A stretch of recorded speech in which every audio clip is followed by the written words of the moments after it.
That's what a structural deficit is.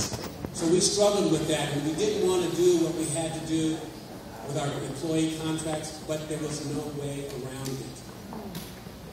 And so we did that, and morale was down, and people were leaving in masses. But I'm here to tell you today that that has all turned around.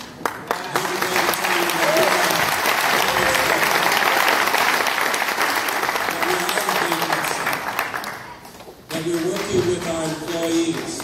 There's a new morale, that our employees have given and given and given more. And while we get so caught up in the numbers of bankruptcy, we forget about the lives of the people that we affect.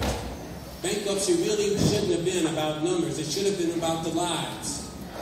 The people who work for the city of Vallejo, who provide services to you on a day in and a day out basis, who do more than they have the ability to do in normal circumstances.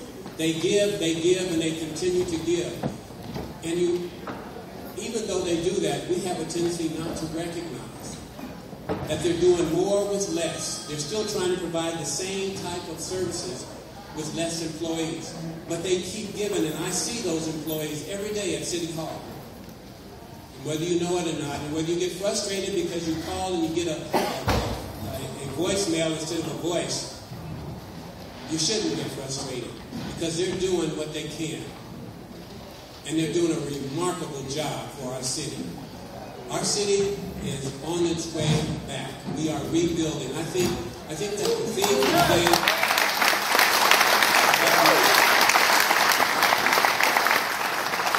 rebuilding is an appropriate theme. We are rebuilding the structure of our city. We're rebuilding the employee morale in our city. We're rebuilding relationships among elected officials. We're talking about collaboration with our agencies. We're doing all the things necessary to make this city the best city in this country, because that's what we see and nothing less.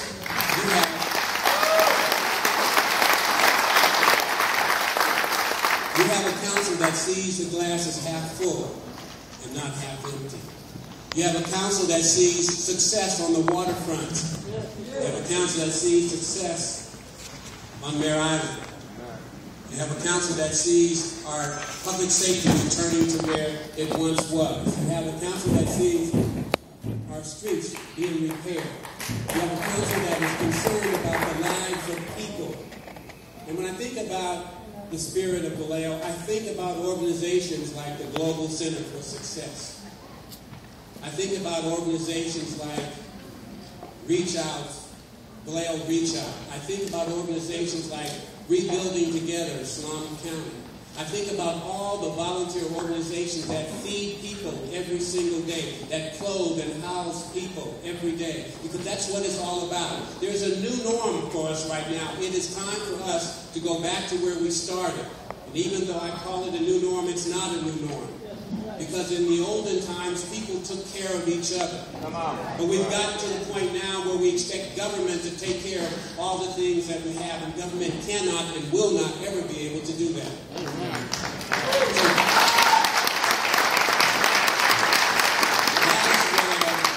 That is where the Global Center for Success comes in. That is where Reach Out Vallejo comes in. That is where Vallejo Reach Out comes in. That is where all the organizations and the churches and the other organizations that feed, clothe, and house people, that change lives. That is where you come in. That's the new norm now that we need to get back to. Government will work on, and I pledge to you, and I'm sure my colleagues will pledge to you, our undying effort to rebuild our infrastructure in this city, to prepare our city for the success that's coming down the line, because right now is the time to do that. As you know, Measure B passed. In Measure B, we promised you that we wanted monies to re-establish our public safety, to fix our streets, to invest in economic development. And by a narrow margin, you said yes to that. And I pledge to you that we are going to do everything we can to put that money into new services, to fix our streets, to expand our public safety in our city. to do all the things necessary to make this a city that you once again stand up with your chest out and say, I'm proud to be from Vallejo.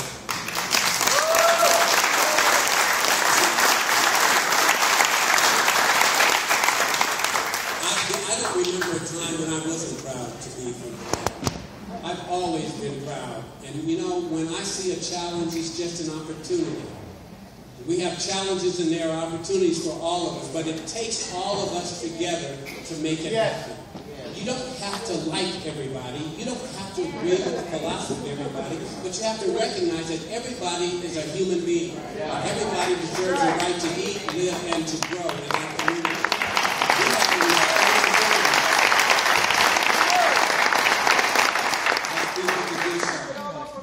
How can we talk about loving our neighbor and then watching someone go hungry? How can we talk about loving our neighbor and then watching someone who is without a job or without education? How can we look the other way and claim that we are a Christian nation, a nation of people who love people?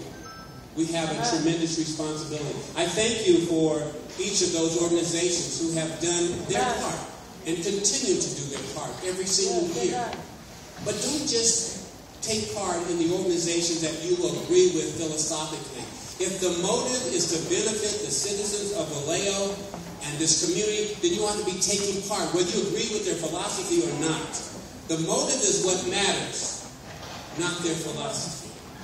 And I will assist anybody who is about helping Vallejo move forward. Helping us to do city. And so, what's your charge? Your charge is to get involved. It's the same thing I said to you last year. Your charge is to get involved. We have a number of things going on in our city. And let's not forget our schools. We have a superintendent who is dedicated to changing education in our community.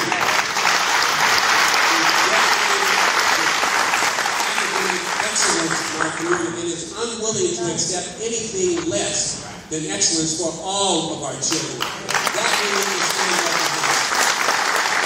We need to embrace our superintendent. We need to embrace the school board. We need to say, we agree with you. Change our schools. People want change, but they don't like the pain that goes along with it. Well, you're in the condition you're in because you kept doing the same thing over and over and expecting a different result. And now someone comes along and says, I have a different way of doing it. You struggle because you don't like to be uncomfortable. Well, she's about saving our children. And I told her yesterday when I talked to her, you tell me where to go, I'm coming. And it has to do with education. Because I know that she has a heart for our children. And if she changes our educational system, it will change our city.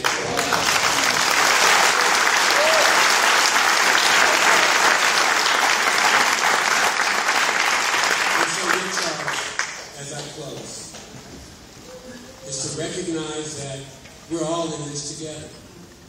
There is no us and them. It's all of us.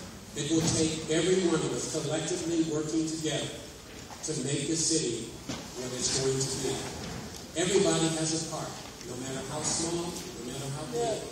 And all of them are important. And I'm calling on each one of you to come together to join organizations that are about, and I don't mean becoming a member, to join in the work of organizations that are about bettering our city. Because that's what it's going to take to make this city the city that I know it is.